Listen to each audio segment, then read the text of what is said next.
Bien-aimés dans le Seigneur, tout dépend de l'heure à laquelle vous êtes en train de nous suivre. Nous sommes heureux ce jour de nous retrouver dans ce cadre spécifique pour parler de notre Seigneur. Spécialement ce jour, nous allons partager un sujet très important que nous avons tiré des Saintes Écritures, deuxième chapitre du livre de Néhémie. Nous lisons 2 versets seulement, les 17e et les 18e. Mais avant cela, nous prions. Seigneur, nous bénissons ton nom. Nous te rendons de multiples actions de grâce pour ces instants. Nous voulons partager cette portion des Saintes Écritures avec tes enfants. Nous voulons que toi seul parles à chaque cœur. Que le Saint-Esprit fasse le travail de fond. Au nom de Jésus. Amen.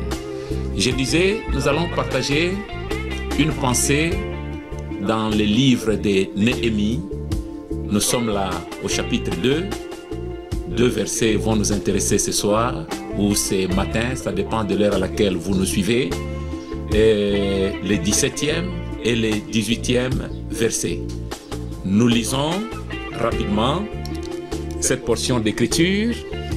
Je leur dis alors, vous voyez le malheureux état où nous sommes. Jérusalem est détruite et ses portes sont consumées par le feu. Venez, rebâtissons la muraille de Jérusalem et nous ne serons plus dans l'opprobre. Et je leur racontai comment la bonne main de mon Dieu avait été sur moi et quelles paroles le roi m'avait adressées. Ils dirent, lèvons-nous et bâtissons. Et ils se fortifièrent dans cette bonne résolution. Et j'ai tiré mon petit thème dans la dernière partie du verset 18 qui s'intitule « Lèvons-nous et bâtissons ». Lèvons-nous et bâtissons. Tel est le thème autour duquel nous voulons nous entretenir aujourd'hui. Bien-aimés dans le Seigneur, c'est une grande aventure qu'un homme du nom de Néhémie a expérimenté dans sa marche avec Dieu. Lèvons-nous et bâtissons, c'est plus qu'une simple déclaration. Lèvons-nous et bâtissons, c'est plus qu'une simple confession. Lèvons-nous et bâtissons, c'est beaucoup de choses à la fois que nous allons partager. Premièrement, lèvons-nous et bâtissons, c'est la vision d'un leader, Néhémie, comme je venais de le dire, pour la reconstruction des murailles de Jérusalem. Le muraille qui était détruite plusieurs années en avance, et c'était une situation de désolation, une situation de deuil, de confusion, une situation de malheur qui faisait à ce que le peuple vivait dans l'opprobre, dans la honte, le malheur. C'était la conséquence de sa désobéissance avec Dieu, conséquence de l'infidélité du peuple vis-à-vis de son Dieu. Lorsque quelqu'un choisit la voie de la désobéissance ou de l'infidélité, il y a toujours des conséquences qui s'abattent dans sa vie d'une manière ou d'une autre. C'était le cas de ce peuple de Juda. Mais avec Dieu, il y a toujours l'issue. il y a toujours des pistes, des solutions. Humainement parlant, la situation était irréparable. C'était incurable. C'était impossible, humainement parlant. Mais Dieu, c'est un Dieu de restauration, un Dieu de consolation. D'ailleurs, Néhémie veut dire tout simplement consolation. Le Dieu de la consolation. Quelle que soit la situation dans laquelle on peut se retrouver, pire soit-elle, impossible soit-elle, lorsque Dieu est impliqué dans cette situation, la consolation est possible. La restauration est possible. Alors, Néhémie, avec Dieu, premièrement, a la vision de rebâtir les murailles. Alors, ne voulant pas le faire seul, il a choisi d'impliquer son peuple. C'est comme ça, premièrement, il a eu la pensée de partager sa vision avec le peuple. Un bon visionnaire, pour la réussite de la vision, il choisit de partager la vision avec les concernés, le bénéficiaire, ceux-là même concernés par la réalisation du projet. C'est comme chez les humanitaires.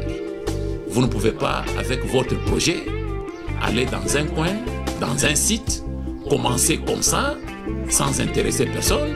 On intéresse les chefs de terre, on intéresse la population cible. Comme ça, lorsque la population comprend de quoi il est question, la population adhère à la chose. C'est ça, le peuple ici de Juda. Jérémie est venu, Néhémie est venu, Néhémie a expliqué la chose, et le peuple s'est levé pour dire, lèvons-nous et bâtissons. Donc, lèvons-nous et bâtissons, c'est d'abord, comme je le disais, c'est la vision d'un leader qui ne voulait pas faire des choses seul, qui voulait aussi impliquer toute une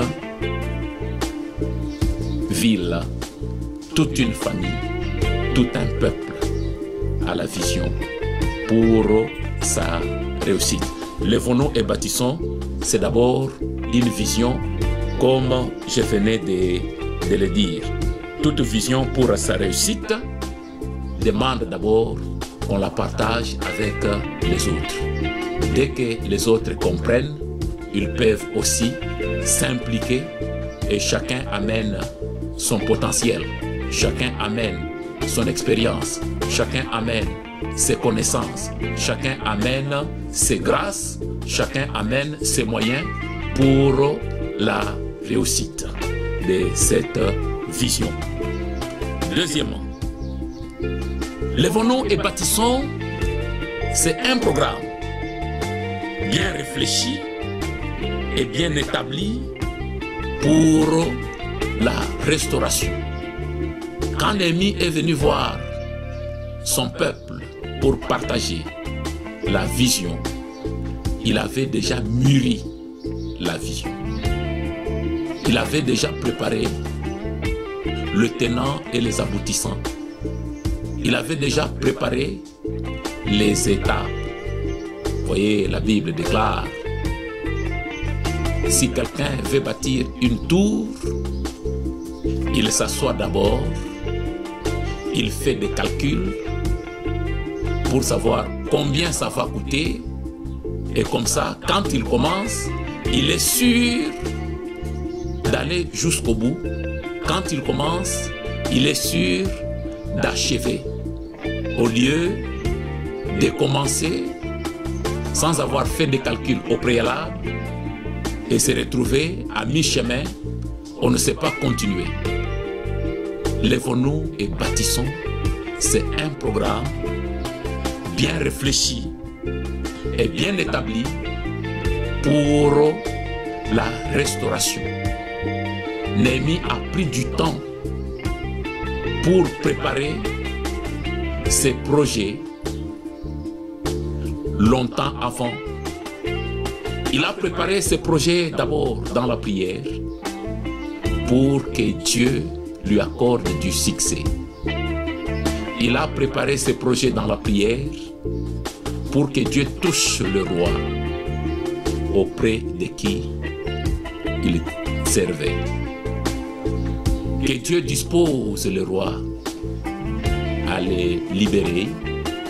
Que Dieu dispose le roi à aussi contribuer. C'est comme ça que Dieu a touché le roi qui a libéré les moyens. Non seulement les moyens, le roi qui a aussi donné des autorisations pour que Néhémie puisse bouger.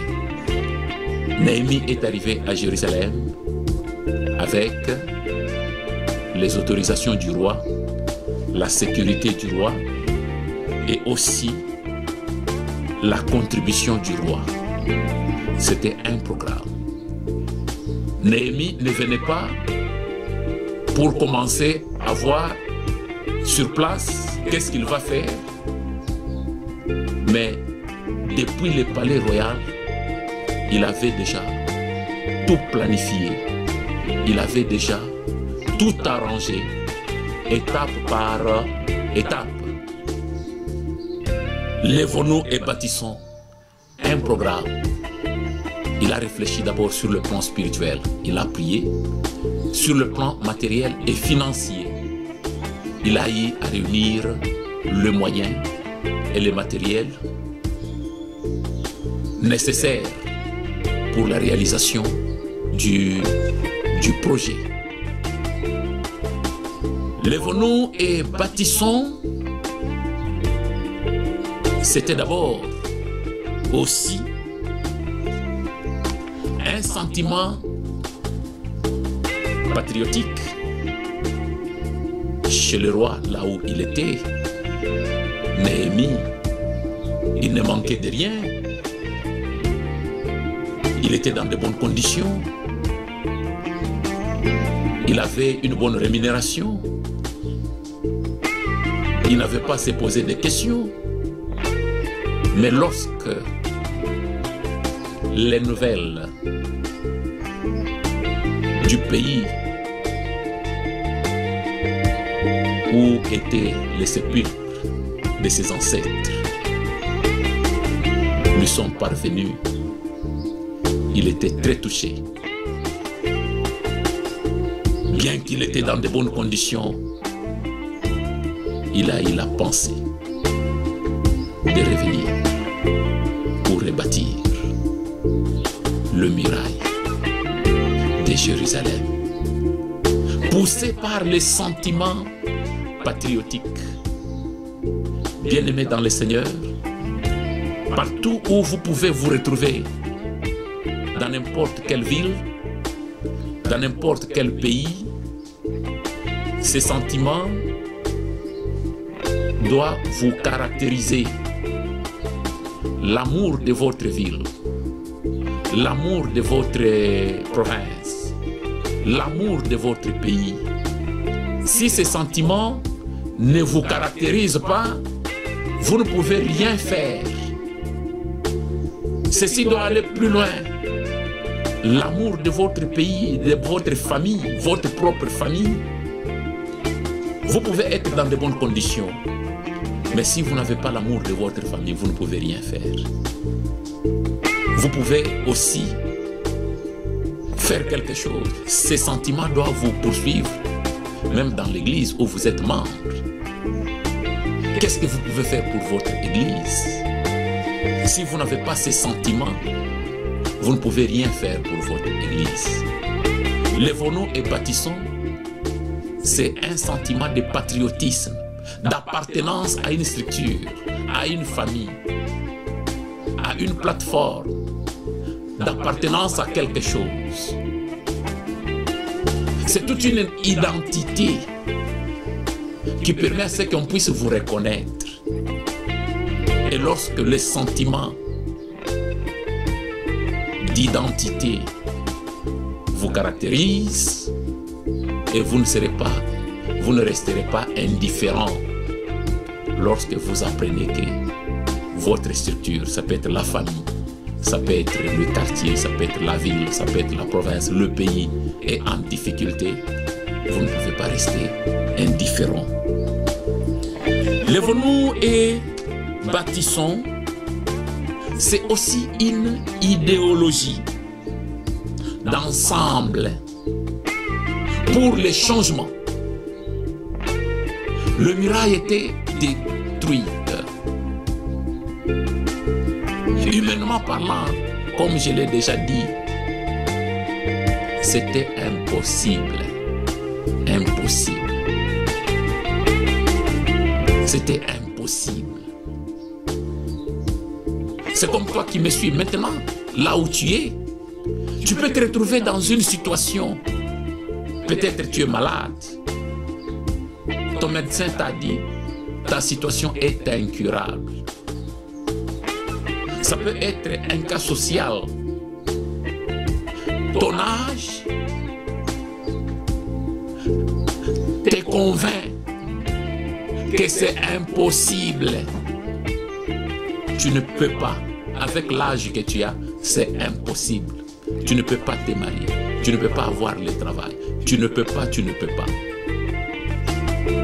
Mais lèvons-nous et bâtissons. L'idéologie de lèvons-nous et bâtissons, c'est une idéologie de foi pour amener quiconque qui écoute cette prédication à réaliser que lorsqu'on implique Dieu, c'est possible.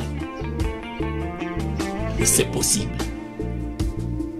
Idéologie d'ensemble pour les changements. Et d'ailleurs, les vainqueurs ont un principe qui dit quand on veut, on peut. Et quand on peut, c'est possible de changer. Ensemble, nous pouvons. Ensemble, nous pouvons changer. C'est comme ça que Néhémie a impliqué sa société, son peuple.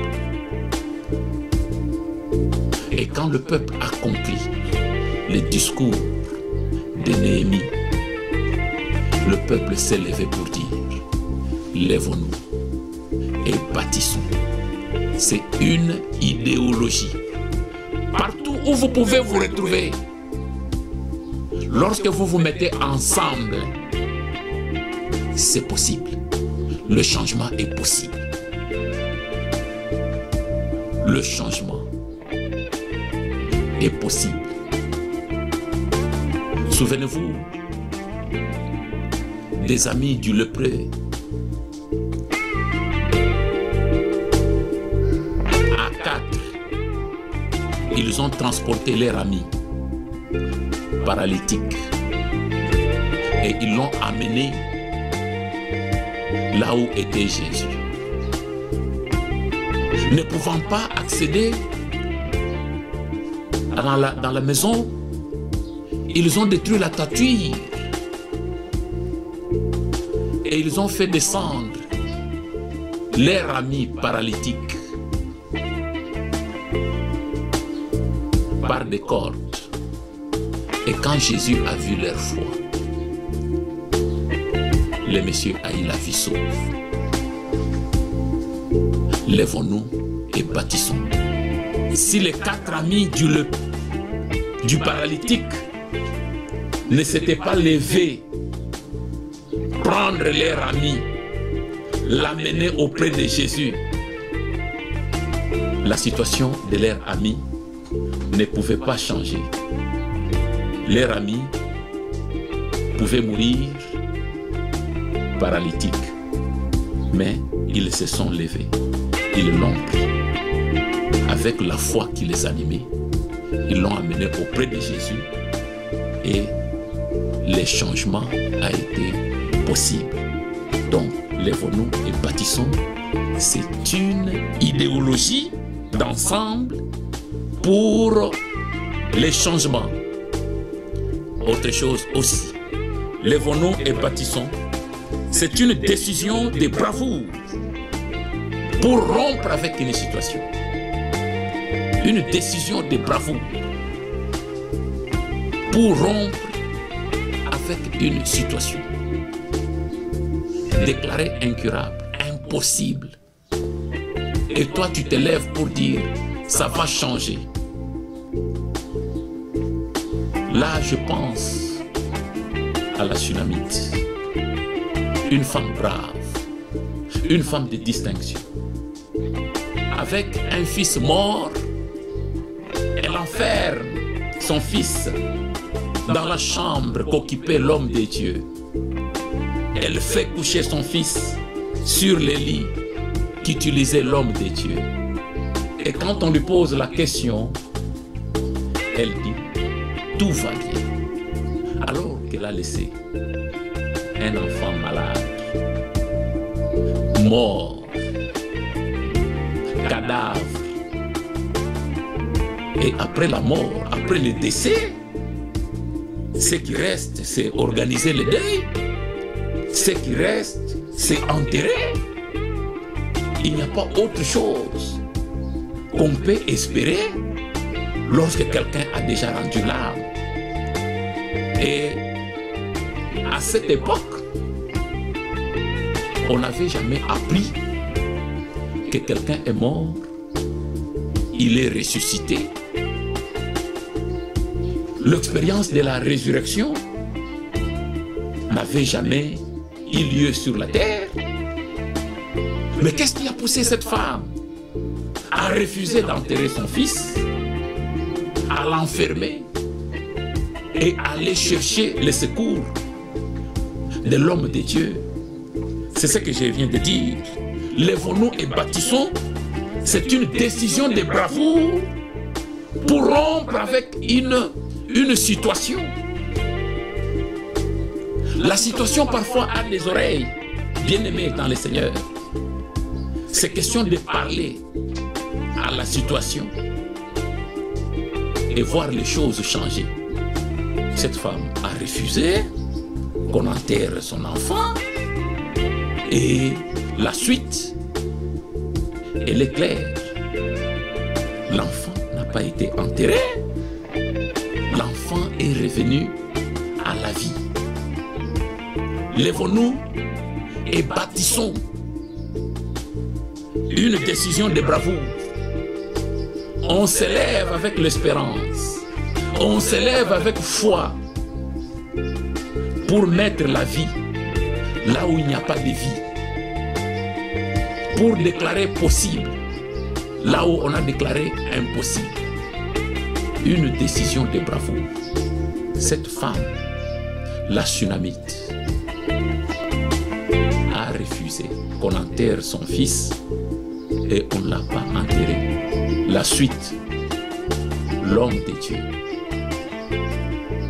a prié et le fils de la femme est revenu à la vie. C'est la première résurrection. C'est possible. Lèvons-nous et bâtissons. Lèvons-nous et bâtissons, c'est aussi un engagement à s'associer à la grande vision. La vision, c'est un potentiel. On ne mange pas le potentiel, mais le potentiel, on les transforme avec le moyen qu'on a. Dieu a utilisé Néhémie pour avoir la vision et Néhémie a impliqué son peuple pour la réalisation de la vision. C'est comme ça que chacun a pris d'abord l'engagement de s'intégrer dans la vision, l'engagement de s'associer à la grande vision, de s'élever et de bâtir. C'est comme ça que chacun a décidé de s'élever et de bâtir un engagement. Lèvons-nous et bâtissons. Là où 2 ou 3 s'accordent pour demander quelque chose à mon Père, à mon nom, la chose leur sera accordée. En d'autres termes, là où 2 ou 3 s'élèvent pour bâtir le projet, s'accomplira, se réalisera. L'engagement d'ensemble, c'est un matériel, un outil de transformation. Un outil de transformation. Au niveau de votre famille, lorsque vous tous vous engagez dans une direction pour que les choses changent, les choses changeront. Au niveau de votre quartier, de votre environnement, lorsque vous vous engagez, vous vous levez, vous vous mettez ensemble pour changer les visages de votre quartier, c'est possible. Le visage du quartier, en peu de temps, changera. Au niveau de votre ville, lorsque vous vous mettez ensemble pour repousser, changer les mentalités, repousser certaines habitudes, en peu de temps, c'est possible. Le visage de la ville va changer. Le visage de la province va changer. Même au niveau du pays, pour voir un pays se développer, aller de l'avant, il suffit qu'il y ait quand même un instigateur, quelqu'un qui s'élève pour motiver les autres.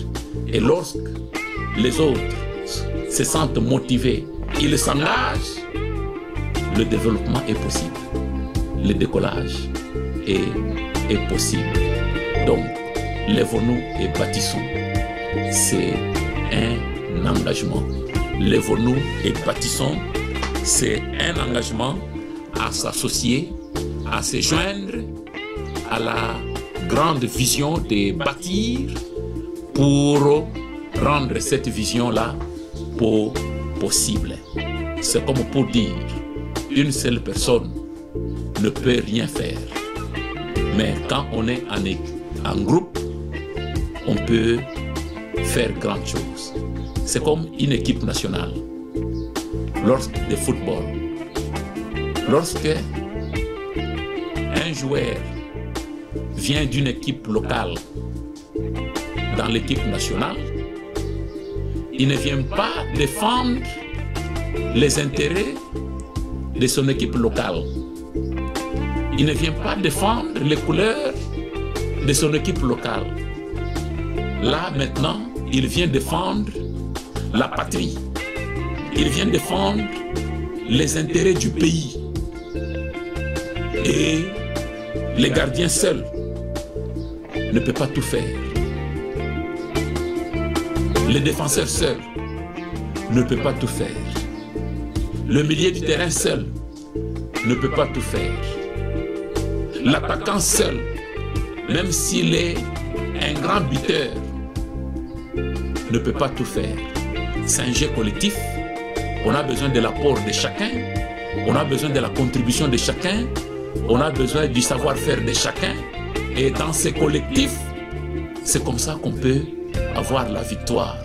C'est comme ça aussi, pour la réalisation des grands projets, on a besoin de l'engagement de tout le monde. On a besoin de l'implication de tout le monde. Lèvons-nous et bâtissons. C'est un engagement. Nous encourageons l'engagement de chacun. Donc, la grâce de chacun. Il n'y a pas à se sous-estimer. Il n'y a pas à se minimiser.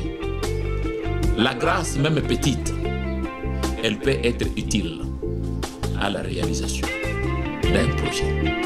La grâce, même petite, elle peut être utile à la réalisation d'un projet. Donc, Pour me résumer, je venais de dire que lèvons-nous et bâtissons.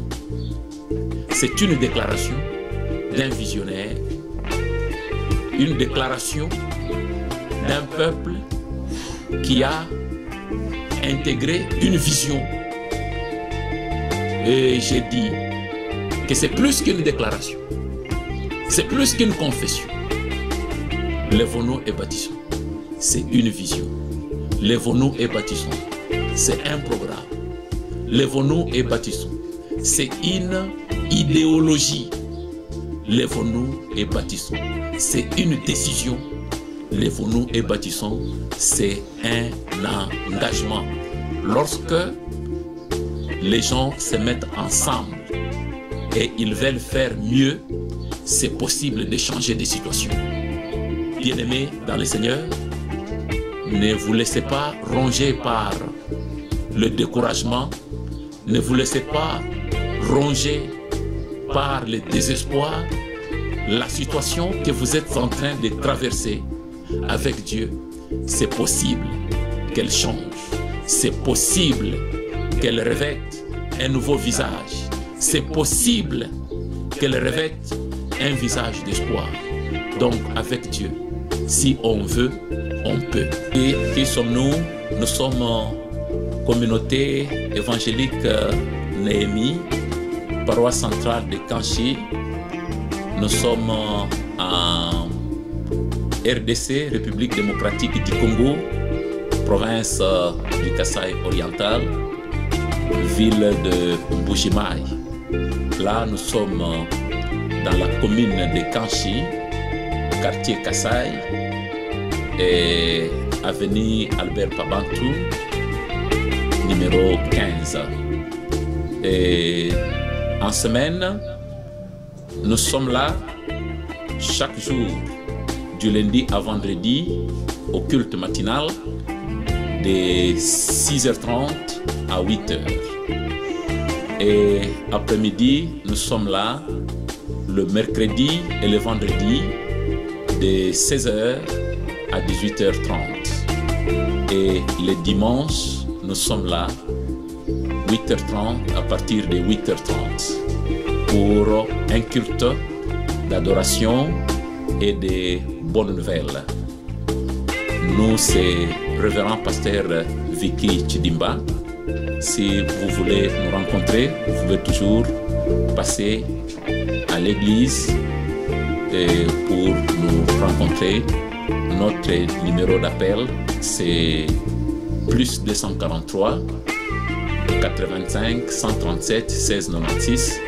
Le deuxième numéro, c'est plus 243 81 571 35 64. Et le dernier numéro, plus 243 99 732 66 94.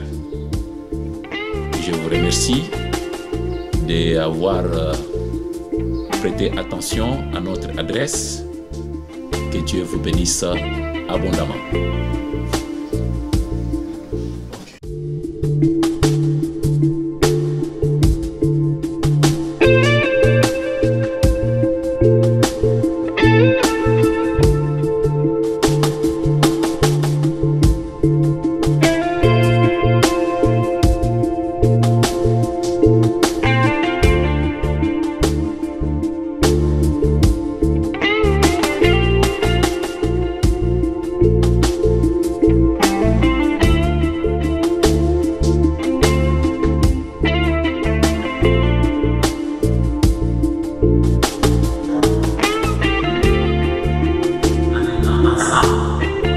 Nada